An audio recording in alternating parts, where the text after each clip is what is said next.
Hello and welcome. Today we're on top of Mount Wilson, where on a clear day you could see the beautiful city of Los Angeles, but it's very cloudy today. No worries, today we're joined by my 2023 Civic Type R. Well, I've owned this vehicle for 9 months and 6,500 miles, and I want to give you guys a review on what I think of the past 6,500 miles daily driving this vehicle. It is very dirty right now. I did drive up a very dirty and very much debris filled Cayenne to get up here. Well, let's get started. Underneath the hatch we find ample amount of trunk room. My apologies for it being dirty, but just haven't had a chance to wash the car yet. I have my box here for my stuff to make sure they don't roll around. You have privacy covers, all very good. Underneath this cover, you'll find a place where you could possibly have some tire changing tools, a tire inflation kit, some toe straps. I don't think you will be able to fit not even a space saver back here, which is unfortunate. Back here you also find a subwoofer.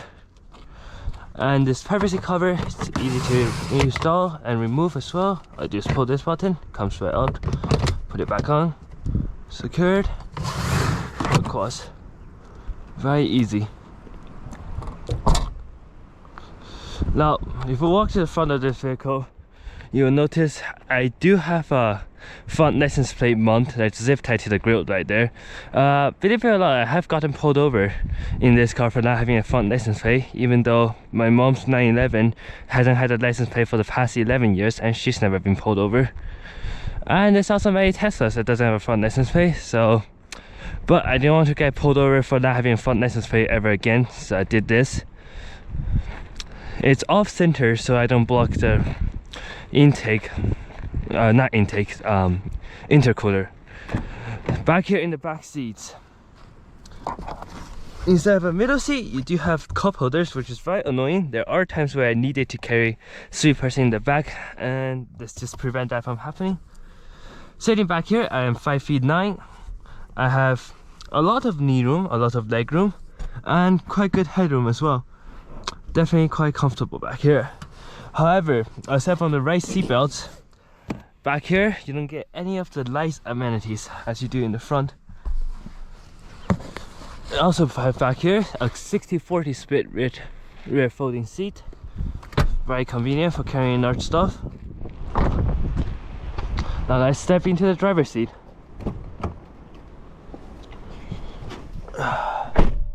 Inside the driver's seat, let's start her up. Nice Type R intro display.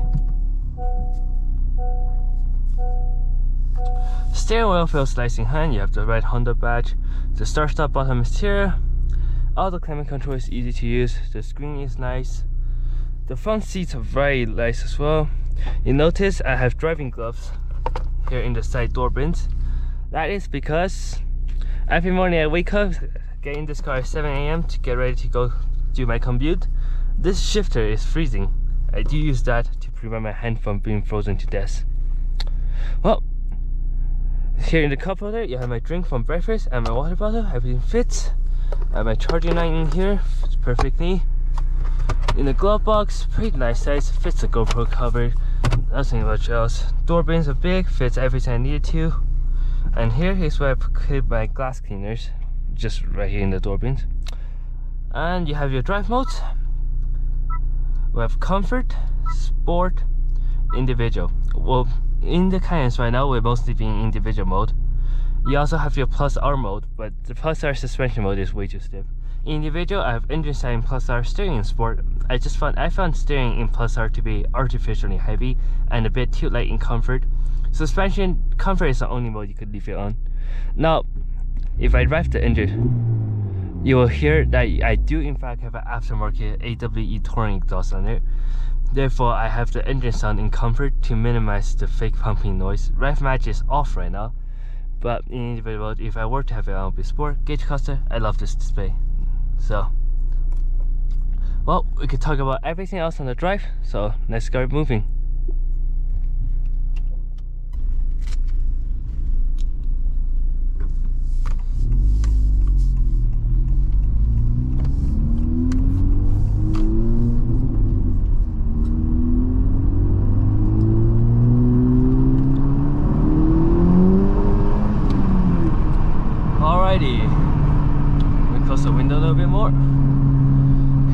Angeles Quest Highway. Let's talk about the Cayenne driving impressions.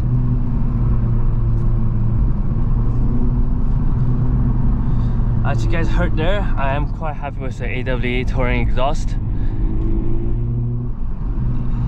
Not just in town, it doesn't drone that much, it's not that annoying, it makes quite a good sound, and up here on the Cayenne, it's very joyful.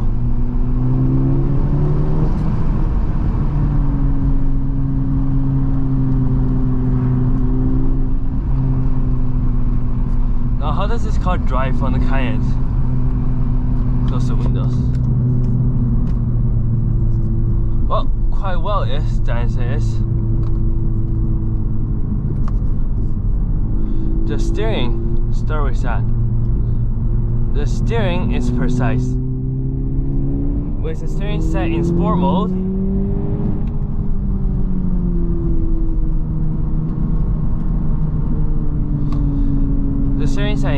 the weight is perfect. It's not artificially heavy like it is in Plus R mode, or a little bit too light as is in comfort mode. It's perfect. It weights off over the corners. You can feel when the front wheels start to slip. There's a good amount of feedback here. It's precise, it's accurate, and ooh, yeah, right there you can feel the Brembo brakes really work. These 4-piston front brakes, they grab really strong, slowing down the not very heavy 3,100-ish pounds of this car's curb weight.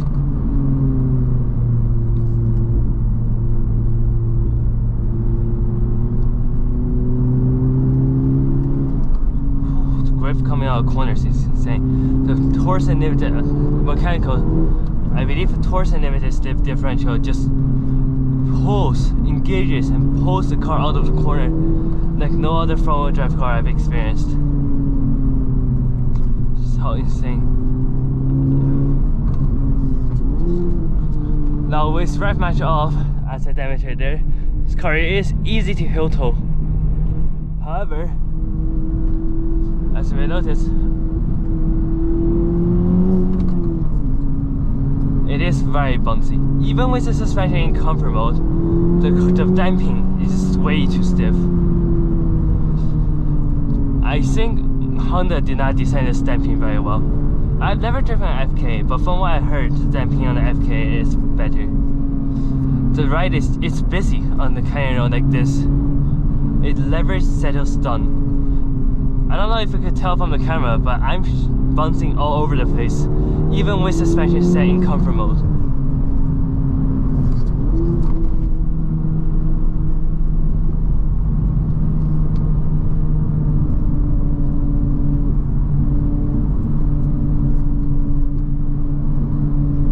And that is, the damping in this car is adaptable. It adapts to your driving style at that specific moment, and in tongue it's actually not that bad. It softens up, but like as soon as you start doing some aggressive driving, even with the damper set in comfort mode, it gets way too stiff. It's way too bumpy. I think in the future I might get the Acura Integra Type S damper module, like what the Topher did on his Type R. I think that is a move there to soften up the car's overall ride.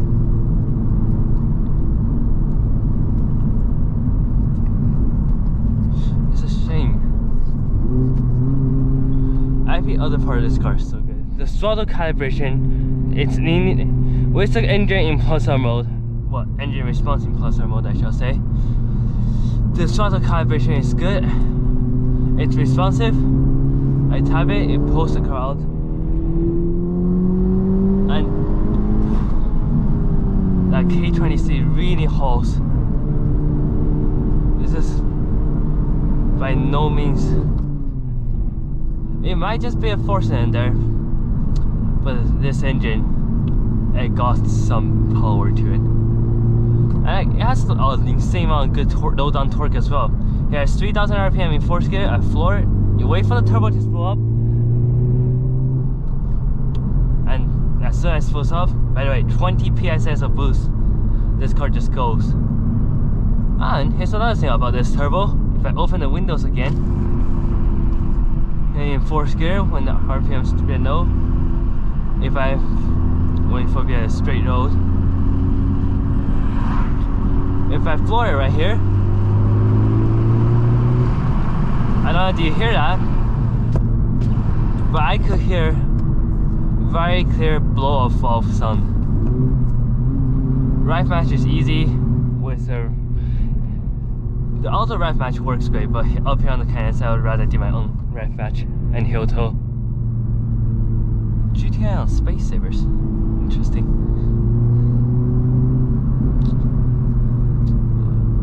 Space have been able to tell. We did have a bit of a rain shower up here in the morning, but right now in the afternoon, the road is still a bit wet, but most of the clouds have flown up a little bit, giving us a clear view of the road, and the rain has stopped.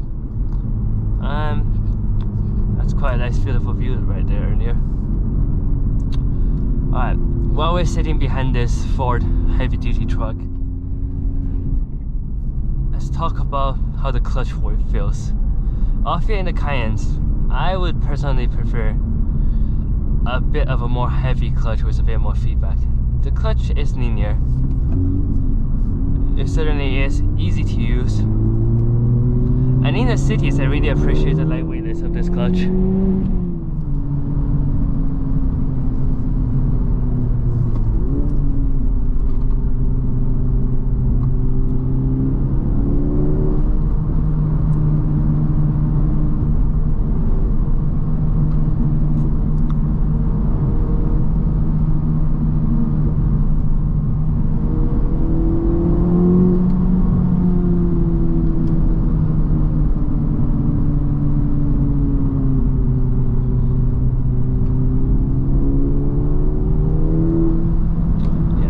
Front grip in this car is insane. Now on the Cayenne I should have a rule with myself: never go 10/10. I always reserve for some mistakes, because I have had friends who's had accidents up here.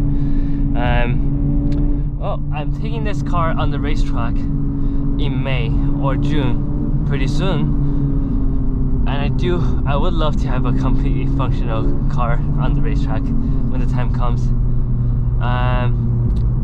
As I like to say, enjoy your cars responsibly. Front grip pulling us up the corner, and it's just insane. A couple months ago, when I first got this car, I took it up in the Cayennes. There was a McLaren 720S in front of me, and the owner of that McLaren 720S, it isn't exactly going slow, and I was having the best time of my life in this car trying to keep up with him. And guess what? I was able to keep up with the McLaren. Oh.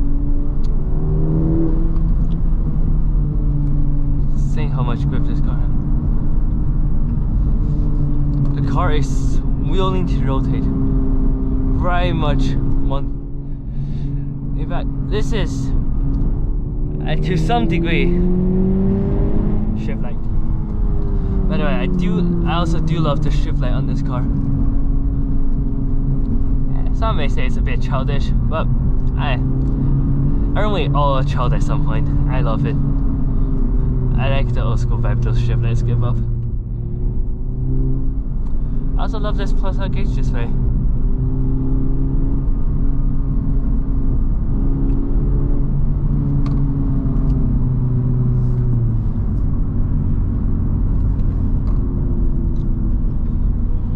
You may be able to hear a little bit of rattle. I don't quite remember when this started developing, but at some point in my ownership, the screen starts to decide to start rattle over bumpy road surfaces, such as the road surfaces here on Angeles Quest.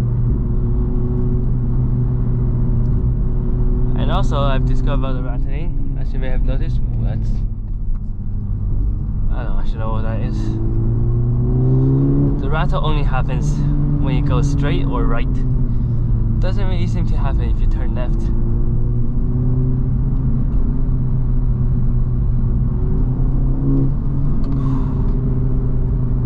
I love the forest when it's on a day like this, when it's cloudy, just a bit of wetness.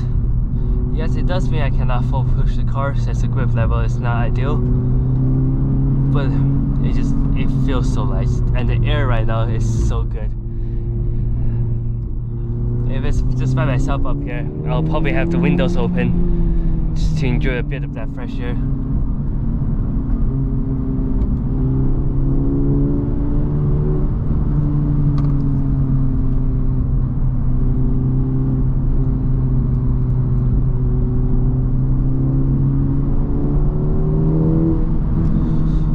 I've never driven a front-wheel drive car that feels like this.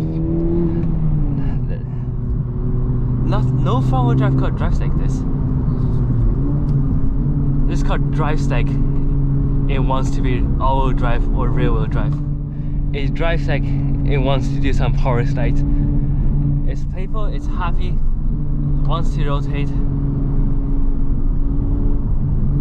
Just such a nice car.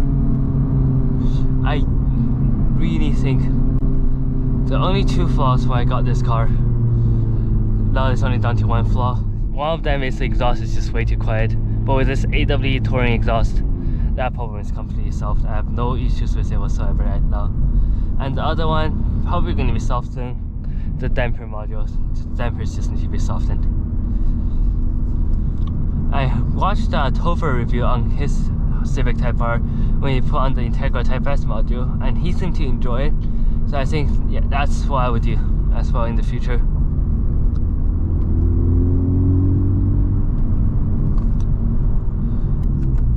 Now that we have exited the Cayenne, I'm going to turn rev match on so you guys can see how well the rev match worked, and so I can make this complaint about another thing I want to complain about this car. To turn on or off the rev match, first you have to go into the home screen of the infotainment screen, and then to access vehicle settings, the parking brake must be on. Then you can access vehicle settings, and here's another complaint. The screen sometimes just doesn't respond to my touch. I don't exactly know why. In times like this, you just have to wait. There's nothing much else I could do. There it is. Vehicle settings, driver assist setup. That's 4 steps already. Rest system on 7 steps, which is funny because here we have a blank switch. In the lower Civic, this is your auto start stop button. This could have easily been the rev match button, and I'm disappointed, Honda. Why? Alright, let's put the car in comfort mode and let's get out there onto the freeway. Alright, now that we're about to get on the highway, let's talk about highway driving impressions. Now, I've not been able to take this car on many road trips. Well, up here about to see the rev match. Perfectly done. Now, I've not been able to take this car on road trips, mostly because, well, if I were to go on a road trip, I either take the Land Cruiser or the LC500, which is more suitable for road trips. But I have been able to do one in this car, which in this year that I've owned it. Blind spot monitor doing its job there.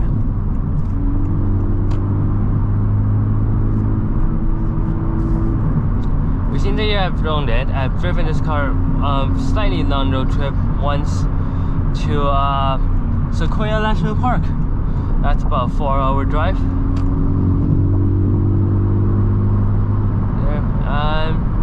On that road trip, I found the seats are really comfortable. For that 4 hours, I have no issues with these seats at any point. On the Cayennes, they were very bolstering, and here on the freeway, they're quite comfortable. They're soft. I'm not a big guy, I'm pretty skinny, so I fit in them pretty well. Driving position keeps me being comfortable at all time as well.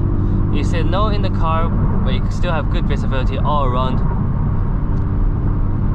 It's a great vacation car, except the ride here on the freeway is still quite bumpy. It's not as bad as it is on the Cayennes. And there is, as you can hear, quite a bit of wind noise. Now when I take the car up to Sequoia National Park, I haven't yet gotten the AW exhaust, so that slight exhaust drone you hear from this car was not there. Now you have that extra added noise, which just makes it even slightly less of a road trip car.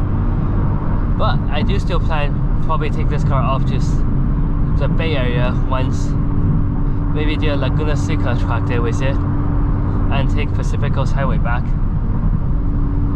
Now on the highway, let's talk about some driving assistance. You have here, you can activate the cruise control. We do have adaptive cruise control in this car, despite it having a 6-speed manual. The cruise control does turn off around, I believe, 40 miles per hour. Now I'm going to have to set the cruise control. Now, once you have the cruise control set, you have this car here, and you now see the car surrounding you, which is far less. Now, more than the cruise control, you also have lane center assist. I find the lane center assist to work pretty well most of the time. Occasionally, I do find it to pull me really close to the right side lane, but most of the time it's pretty good on a highway like this. It allows you to relax a little bit, drink a bit of water,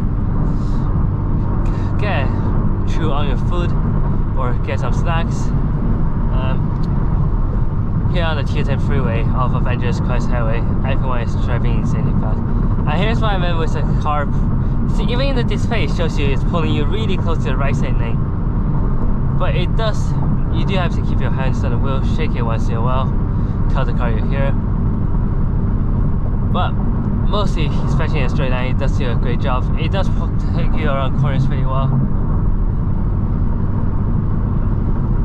Fine. On the highway, on short trips within the LA to Orange County area, I have no complaints about this car.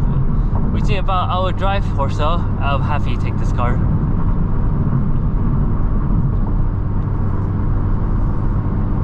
Here, as a demonstration, the car pulls you left, and see, even it lows, it pulls you to the left lane too much and disables the lane keep assist. Alright, getting off the highway onto Colorado Boulevard. Let's turn off all the highway assist. Now with the car now on comfort mode, and everything is in comfort, the steering is lightened up, the right match makes day driving very easy. It's actually quite nice. I don't have to worry about doing my own hill toe on the city streets. But of course, most of the time, because of how annoying that thing is to turn on and off, I do find most of the time, because I don't really have the need to do any sort of ref matching, I just have the ref match feature off. I just do it myself in the cities as well as on the Cayennes. But occasionally, in heavy traffic, I will want to turn it on, but I can't, so I have to put the parking brake on. It's just really annoying. Honda, please fix that. In comfort mode, I found this car to have one of the biggest differences in throttle response. The throttle response significantly dulls off, and I don't know if it's just me feeling this or is it the car actually this. The throttle seems to feel a bit lighter in comfort mode as well. I'm pretty sure that's just me and me making up that in my brain. Here in the city, the clutch engagement point is easy to find. Everything is still just as predictable as before. The exhaust, the AW touring exhaust is not a valve system, so you can still hear it very clearly here in the city. It still sounds good, nothing annoying.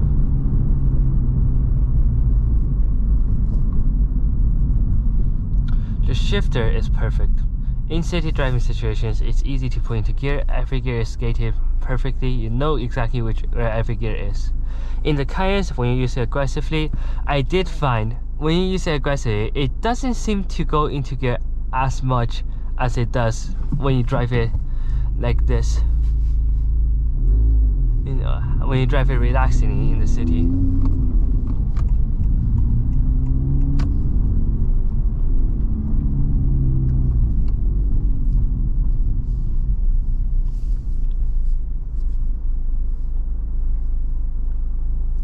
while we're here in the sitting at a right light, Android Auto has been working pretty well.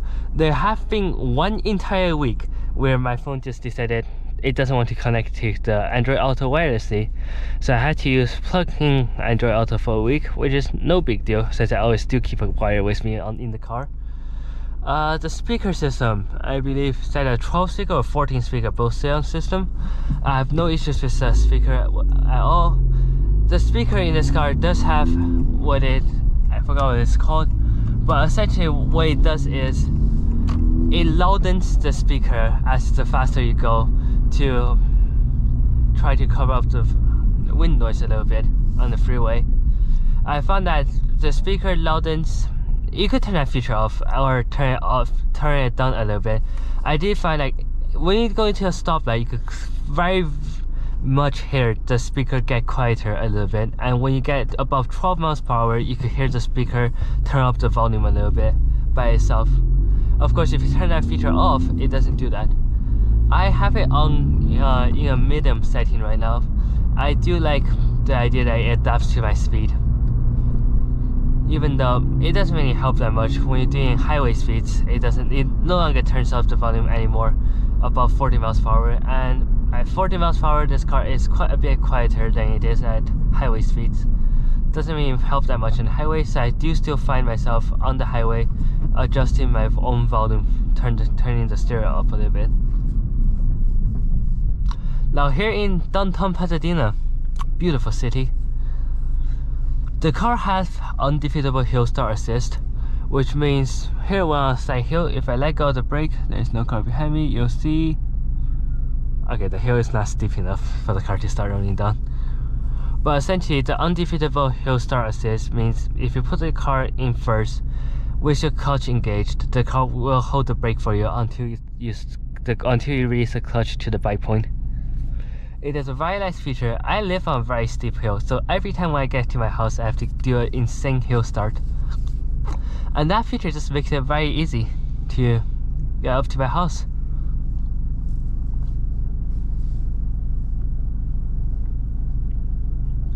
Here in the city, visibility is great. The mirrors are exactly where I want them to be. If I turn around, that rear 3/4 window clears up this blind spot by quite a bit. The rear wing, if I turn back, I can see it, but in the rear view mirror, it is completely invisible, which is great. Ooh, nice. I think that's a first generation Tesla. It is the original Tesla Roadster. Look at that. I'm not the biggest fan of Teslas, but I do quite like to try a original Tesla Roadster.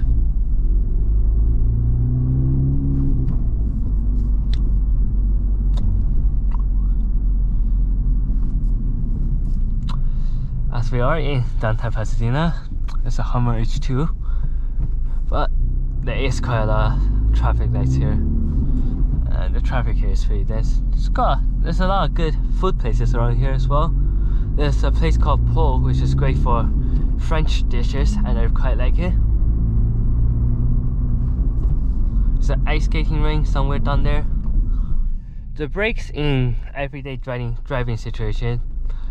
Now the brakes, I do find for the first quarter of the pedal, it gives okay grab, but definitely not enough grab on the canyons. Once you go above there, more than quarter brake, the pedal seems to respond a little bit too sensitively. The pedal seems to be a little bit too sensitive for city driving. So sometimes, occasionally, I would get a bit of harsh braking in the cities. Just like there, a little bit. But overall, you could easily drive around that. It's not that big of a deal. Ah, Rivian. They did open up a new Rivian showroom somewhere on the street down there, next to the Tesla. They opened it directly across from a Tesla showroom, which is very funny. Clearly, they're trying to get people who are interested in Teslas to get Rivian. Not that they're not even in the same competitive room right now, in my opinion.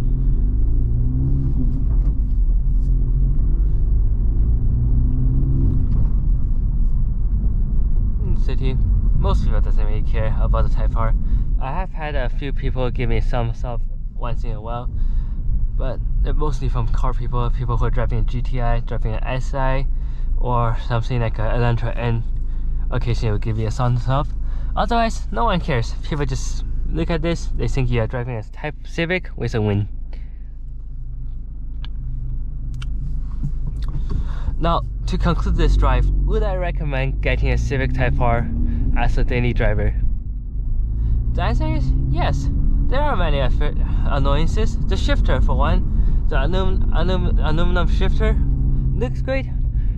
Really impractical, burns your hand if you get into the car during summer to go get lunch, or freezes your hand off if you get in this car, even here in LA if you get in this car in the morning.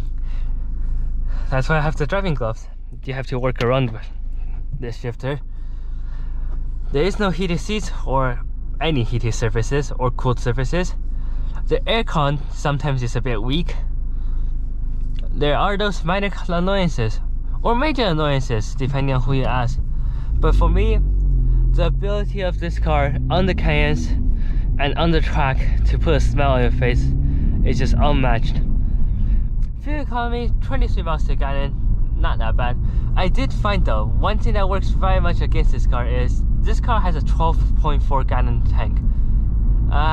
With the fuel economy, mostly me driving in cities, 23 miles per gallon is the lifespan over the last 6,573 miles. Mostly in cities, I get around 21 to 22 miles per gallon. Well, as you can see, I only used 2 parts of fuel. I only have 199 miles of range remaining. And what I've learned is, unlike the Land Cruiser, this range decreases faster than the odometer increases. Which means when I filled up this car this morning, I had 255 miles of range. But in reality, I probably only have about 230 miles of range. Despite having a 12 gallon tank, the range shows as if this car only has a 10 gallon tank. And well, the benefit is, even with the high gas prices here, at about $5.20, filling up this car from pretty much with only 2 bars left, about 20 miles of range. From about 2 bars by 20 miles of range, it's only around $45 to fill this car up. So there is that, but the annoyance is, if I do drive this car every day and on the Cayennes in the weekends, I do have to fill up pretty much every week or every 1.5 weeks. Well, I'm pretty happy that I have other cars such as my 911 on the weekends, so I get to so I don't really have to visit a gas station every week with this car. But yeah, I think that pretty much sums this car up. Great Cayenne carver, great on the track, still a very nice compliant daily driver. Ooh, I don't even know what that is, but that's a cool truck. I think it's a Chevy, 50 Chevy probably. That is cool. But yeah, seats are comfortable. Overall, just I don't really have any complaints with this car. You have very disadvantaged space here. This one is a bit useless, but it is good for passengers to see. Distributor tells you where every seatbelt on. It does tell you how much oil life you have left. Safety support. I do have road departure mitigation off. I don't really like it. Sometimes it on. Sometimes it tries to pull the steering towards the center when you're not on the road. When you're not on the lines yet. If you go with no content, that's what it shows. The speaker is nice. They have bass, treble everywhere. I did find though, I tried once, had the speakers on, and I was sitting in the passenger seat and the back seat. For whatever reason, even though the passenger seat is also in the front, the sound quality is worse from this seat than it is from this seat. I have no idea why. But yeah, I definitely recommend if you guys could find one. The only difficulty is to finding one. Dealers charge incredibly over MSRP for this car. I think even too low. I was pretty lucky to be able to get one of these last year for pretty close to the MSRP. Still overpaid a little bit, but you know what? I'm pretty happy with it. yeah, overall, aside from that screen slightly rattly over bumpy Cayenne roads, I have no other complaints. Build quality overall, except for that, is pretty good. And in the cities, doesn't really rattle at all, so not a big deal to me. Yeah.